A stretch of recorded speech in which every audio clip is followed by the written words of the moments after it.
नमस्कार दोस्तों, मेरा नाम है राज के वर्मा और आप देख रहे हैं रिपोर्टर जी। अगर आपने रिपोर्टर जी चैनल को अभी तक सब्सक्राइब नहीं किया तो सबसे पहले चैनल को सब्सक्राइब जरूर करें, लाइक और कमेंट्स करना बिल्कुल ना भूलें। चलिए बात करते हैं आज इस वीडियो में हरियाणा की।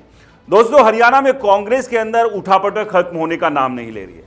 चुनाव से पहले उम्मीद ये की जा रही थी कि कांग्रेस इस बार सत्ता में वापसी करेगी, लेकिन आपसी झगड़े, लड़ाई, एक दूसरे के प्रति खींचतान ने कांग्रेस का बेड़ा गर्क कर दिया। और इस बेड़ा गर्क होने से भी कांग्रेस कोई सबक नहीं ले पाई है, क्योंकि कांग्रेस के हरियाणा के जो दिग्गज नेता है वो आपस में ही झगड़ रहे हैं।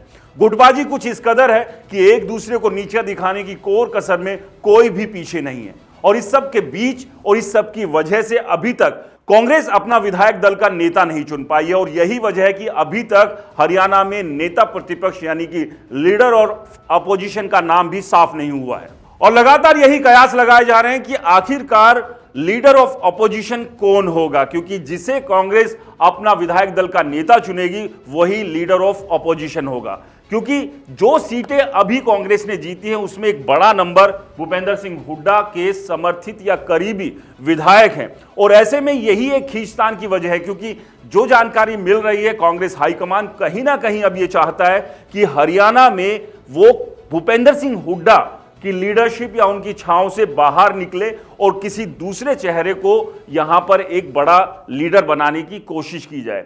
लेकिन यह तभी संभव है जब तमाम नेता एक टेबल पर बैठे और उसके लिए राजी हो जाए। और यही राजी होने का जो दौर है वो बन नहीं पा रहा। हाल ही में दिल्ली में कांग्रेस की बैठक हुई, उस दौरान कांग्रेस के राष्ट्रीय अध्यक्ष मल्लिकार्जुन खड़गे ने हरियाणा के चुनाव में हार को लेकर कई तलख टिप्पणियां भी की। और उस दौरान ये उम्मीद की जा रही थी कि इस बैठक में ये साफ हो जाएगा कि विधायक दल का नेता कौन होगा। इस दौर में कई नाम शामिल है, जिसमें सबसे ऊपर भूपेंद्र सिंह हुड्डा है। इसके अलावा रघुवीर कादियान, गीता भुक्कल और चंद्रमोहन बिश्नोई के नाम भी शामिल हैं। और कयास यही लगाए जा रहे हैं कि इन्हीं नामों में से कोई एक लीडर ऑफ अपोजिशन हो सकता है। लेकिन आखिरकार इसे चुनने में इतनी देरी क्यों हो रही है? और सबसे बड़ा सवाल यही है कि क्या हरियाणा में हुड्डा की राजनीति खत्म होने की कगार पर है? क्योंकि लगातार 2005 के बाद से जितने भी चुनाव भूपेंद्र सिंह हुड्डा की लीडरशिप में हुए हैं, कांग्रेस का ग्राफ उठने की बजाय गिरा ही है। और हर बार कांग्रेस हाईकमान ने भूपेंद्र सिंह हुड्डा के ही डिसीजंस को आगे रखा और उन्हीं के हिसाब से चुनाव में वोट भी बांटी गई थी। और इसको लेकर लगातार फिर खींचतान भी शुरू हुई, और जिसमें कुमारी शैलजा का नाम सबसे ऊपर है, रणदीप सुरजेवाला है और भी कई बड़े नेता हैं। लेकिन जो नतीजे कांग्रेस के आने चाहिए थे वो कभी आए नहीं। और अब 2024 के विधानसभा चुनाव में जिस तरह की हार कांग्रेस की हुई है उसने खतरे की घंटी वो बजा दी। और खास तौर से भूपेंद्र सिंह हुड्डा को लेकर और उनके जो करीबी है, फिर चाहे प्रदेश अध्यक्ष उदय भान की बात करें, उन्हें भी हटाए जाने को लेकर चर्चाएं जोरों पर चल रही है। और ऐसे में नेता प्रतिपक्ष और प्रदेश अध्यक्ष कौन बनेंगे, इसी को लेकर एक बड़े स्तर पर बातचीत और चर्चाओं का दौर भी चल रहा है। लेकिन अभी तक कहीं भी बैठकर यह सेटल नहीं हो पाया है, ना ही आपसी रजामंदी इस बात को लेकर बन पाई है कि वो कौन से लीडर हो सकते हैं जिन्हें ये जिम्मेदारी दी जाए।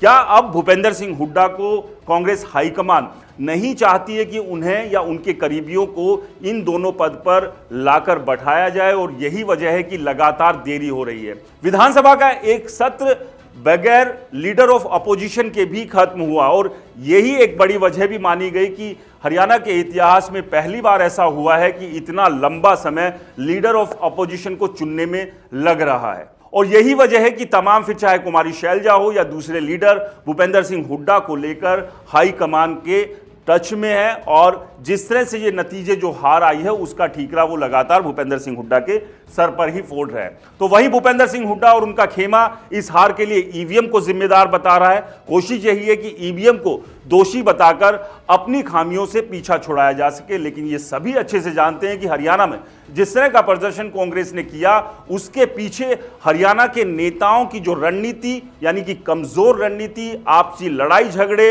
आपसी गुटबाजी और ओवर कॉन्फिडेंस बना था। और इससे अगर कांग्रेस ने अब भी सबक नहीं लिया तो आने वाले समय में कांग्रेस के लिए और ज्यादा चुनौतियां बन सकती है। सबसे बड़ी बात यह कि कांग्रेस हरियाणा में अपना संगठन तक नहीं खड़ा कर पाई है, तो ऐसे में कांग्रेस कैसे उम्मीद कर सकती है कि वो बीजेपी को कहीं भी किसी भी मोर्चे पर टक्कर देने में कामयाब हो सकती है। लेकिन घूम फिर कर सवाल यही आता है कि भूपेंद्र सिंह हुड्डा की भविष्य की राजनीति कांग्रेस के साथ कैसी रहने वाली है, क्योंकि कांग्रेस हाईकमान और भूपेंद्र सिंह हुड्डा के संबंधों में खटास आ चुकी है और यही एक खटास है जिसकी वजह से अभी तक ना ही तो विधायक दल के नेता का चुनाव हो पाया और इसी वजह से लीडर ऑफ अपोजिशन कौन होगा यह भी नहीं पता चल सका है। इस सब के बीच भूपेंद्र सिंह हुड्डा की जो सरकारी कोठी थी उसको लेकर भी नोटिस दे दिया गया है, क्योंकि अब वो नेता प्रतिपक्ष नहीं है और अगर वो नेता प्रतिपक्ष नहीं चुने जाते हैं तो जाहिर सी बात है उन्हें सरकारी कोठी या सरकारी जो सुविधाएं है वो नहीं मिलेगी और इसके लिए बाकायदा उन्हें समय दे दिया गया है कि वो चंडीगढ़ स्थित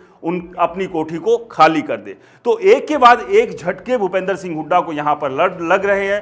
विधानसभा चुनाव में हार की बात कर ले या फिर बात करें कि अभी तक उन्हें लीडर ऑफ अपोजिशन नहीं बनाया गया है और कांग्रेस जो है अभी भी इसको लेकर चिंतन मंथन कर रही है। इससे पहले यह कहा जा रहा था कि पूरा का पूरा कांग्रेस हाईकमान, पूरी की पूरी कांग्रेस झारखंड और महाराष्ट्र के चुनाव में व्यस्त है और इस वजह से वो निर्णय नहीं ले पाए हैं, लेकिन अब तो वहां से भी वो फ्री हो चुके हैं।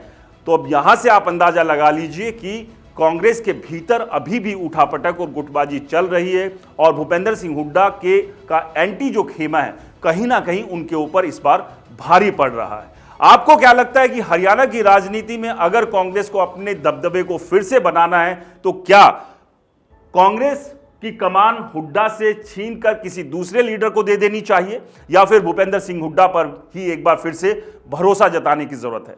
आपको क्या लगता है, हमें कमेंट्स कर जरूर बताएं।